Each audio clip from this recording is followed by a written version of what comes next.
What's up guys? In this tutorial, I will show you how to share a folder on your Windows 10 or 11 PC with others on your network.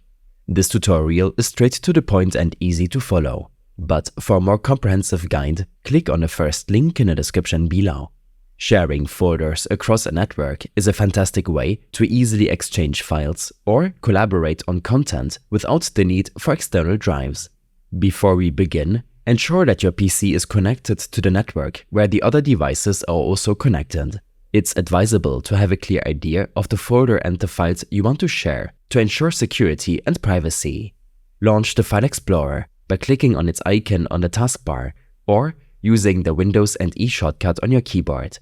Navigate to the location of the folder you wish to share. Right-click on the desired folder to bring up the context menu and select the Properties option. Within the Properties window, head over to the Sharing tab. Under the Network File and Folder Sharing section, click on the Share button. A new window will pop up titled Choose People to Share With.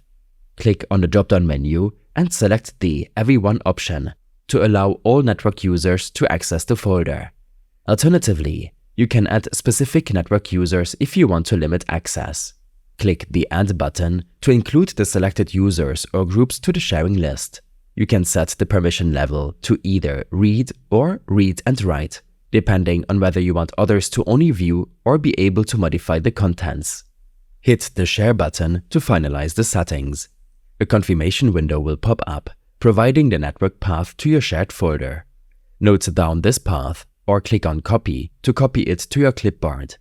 Other users on the network can now access this folder by typing the network path into the File Explorer address bar on their PCs, or by simply accessing it on the left side pane of their File Explorer.